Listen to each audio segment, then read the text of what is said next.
안녕하세요. 인터넷 윤리 가상인간과 UA 콘텐츠 발표를 맡은 구박하지마 팀의 구여송입니다. 다양한 기기를 활용하여 인터넷을 사용하는 사람들이 증가하고 있습니다. 그에 따라 연령대와 직종 등도 다양해졌는데요. 일부 이용자들이 익명성과 탈억제 등의 인터넷의 환경적 특징을 악용하는 사례가 지속적으로 증가하고 있습니다. 이러한 악용을 억제하고 또 이용자 스스로를 보호하는 수단으로서 인터넷 윤리의 필요성이 현대 사회에서 더욱 대두되고 있습니다. 요즘 가상인간의 수가 급증하고 있는데요. 해외 사례로는 미국의 릴 미켈라, 일본의 이마, 그리고 영국의 슈드그램이, 국내 사례로는 오로지와 김래아가 버추얼 인플루언서로 활동하고 있습니다. 가상인간은 현대에 처음 탄생한 것이 아닙니다.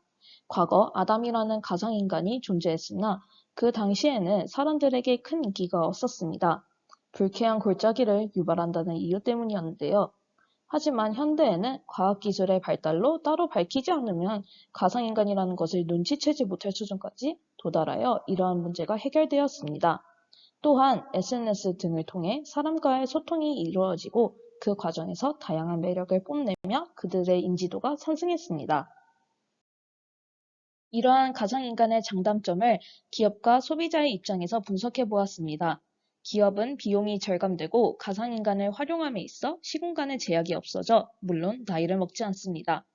구설수에 올라 브랜드 가치를 훼손시킬 우려가 없고 코로나로 인해 느낄 답답함을 가상인간이라는 특성을 바탕으로 대신 만족시켜줄 수도 있습니다.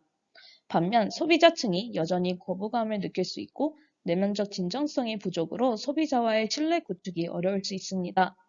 대중에게 가장 호감도가 높은 외모로 가상인간을 구현하기 때문에 외모지상주의를 조장할 가능성이 매우 높습니다.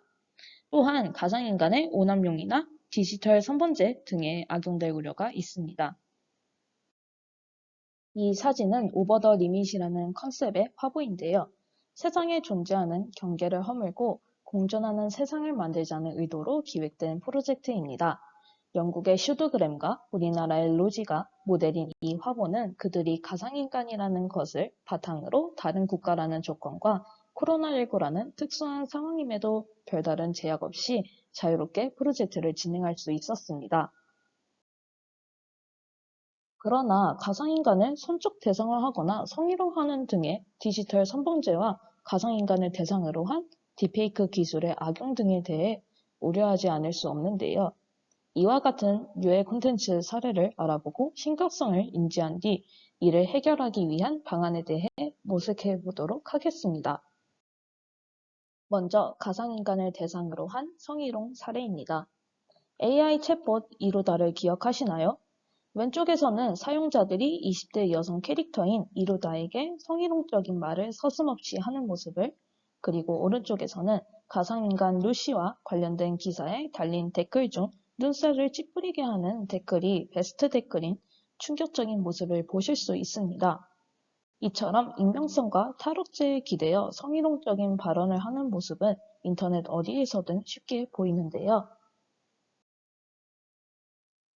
대상이 인권을 가지지 않은 가상인간이기 때문에 성희롱이라고 할 수 없다고 주장할 수 있지만 이용자들은 법적인 문제가 아닌 윤리적인 문제로 접근하여 이것이 잘못되었다는 사실을 인지할 수 있어야 합니다.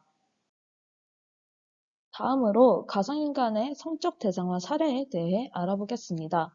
에스파 아이는 가상세계의 아이돌로 가상인간이자 K-팝 걸그룹 에스파의 아바타이기도 합니다. 일부 이용자들은 에스파 아이 멤버들을 실제 멤버들에 투영해 그들이 실제로는 하지 않은 노출 등을 만들어 욕구를 충족하기도 합니다. 가상세계에서 자신을 표현하는 수단으로 사용되어지고 있는 데페토 아바타를 대상으로 성적 욕구를 풀고자 하는 사람들이 증가하고 있습니다. 이 사례는 사이버 스토킹의 경우로 성적 행위가 연상되는 제스처를 반복적으로 취하며 특정 아바타를 쫓아다닌 사건입니다. 이는 아바타를 대상으로 한 성희롱 등은 법적으로 처벌하기 어렵다는 점을 악용한 것입니다. 성적 대상화란 자신의 성적 욕구를 충족하기 위해 다른 사람을 인격이나 감정이 없는 물건처럼 취급하는 현상을 의미합니다. 가상인간은 인격이나 감정을 지니지 않아 성적 대상화라는 말을 쓸 수 없을지도 모릅니다. 하지만 앞서 말씀드렸던 사례들처럼 가상인간은 아바타로서 혹은 제작자로서 필연적으로 실존하는 사람과 연결되어 있습니다. 그렇기 때문에 성적 대상화라는 개념이 적용될 수 있으며 윤리적으로 당연히 문제가 됩니다. 다음으로 딥페이크에 대해 알아보겠습니다. 딥페이크란 AI 기술인 딥러닝과 페이크의 합성어입니다. 보통 포르노 영상에 많이 사용되어 디지털 선본죄에 논란이 많습니다. 유명인뿐만 아니라 일반인들도 그 대상이 되어 큰 문제가 되고 있습니다. 딥페이크는 세계적인 플랫폼 틱톡에서도 쉽게 접할 수 있습니다.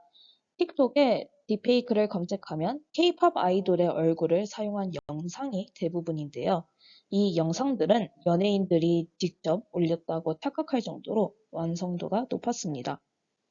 또한 검색창에 딥페이크라고 쳤을 때 자동적으로 성적인 콘텐츠가 포함되어 있었습니다. 이처럼 실제 사람을 대상으로 한 딥페이크 악용 사례들이 많은데요. 하물며 컴퓨터로 다루기도 편하고 법적 처벌도 피하기 쉬운 가상인간은 그 대상이 될 가능성이 더 높을 것으로 보입니다. 성적인 콘텐츠뿐만 아니라 개인의 사생활을 침해하거나 거짓 정보를 담은 유해 콘텐츠 또한 유포될 가능성이 높아 앞으로가 우려됩니다. 지금까지 가상인간과 관련된 유해 콘텐츠 사례에 대해 알아보았는데요. 이를 바탕으로 위험성에 대해 다시 한번 정리해 보았습니다. 가상인간을 이용하는 이용자의 연령대가 다양해지고 낮아지면서 청소년들이 앞서 말했던 것과 같은 유해 콘텐츠를 접하거나 행할 확률이 더 높아졌습니다. 그리고 가상인간은 필연적으로 실존하는 사람과 연결되어 있으며 유해 콘텐츠로 인해 해당 인물이나 기업이 피해를 입게 된다는 위험성이 있습니다. 저희는 이런 위험성이 있기 때문에 법적 보호 및 처벌이 필요하다고 생각합니다. 관련 법안이 필요한 이유는 또 있습니다. 가상인간을 대상으로 한 범죄나 유해 콘텐츠에 대한 처벌이 불분명함은 가상인간을 발전시키는데 큰 걸림돌이 됩니다. 이를 해결하지 못하면 과거 기술적인 한계로 사라진 아담과 달리 현재의 가상인간들은 윤리적 한계에 부딪혀 사라지게 될 것입니다. 또한 가상인간들은 실존하는 사람보다도 더 큰 영향력을 지니고 있습니다. 이는 그들 스스로 또는 그와 관련된 콘텐츠의 부정적인 영향력 또한 큰 영향력을 가진다는 의미입니다. 그렇기 때문에 적절한 법적 보호와 강력한 처벌 방안이 필요합니다. 이는 가상인간을 보호하기 위함도 있지만 그들로 인해 발생하는 부정적인 영향으로부터 이용자들을 지키기 위함이기도 합니다. 저희가 제안하는 문제 해결 방안은 총 3가지가 있습니다. 먼저 의무 교육을 통해 인터넷 윤리의 중요성과 기본적인 지식을 가지게 합니다. 교육은 가장 광범위하고 지속적인 효과를 낼 수 있는 방안입니다. 두 번째, 추상적인 정책이 아닌 확실하고 강력한 법안을 마련하는 것입니다. 하지만 현재 존재하는 인터넷 윤리 자체가 추상적이기 때문에 이것부터 확실히 해야 한다고 생각합니다.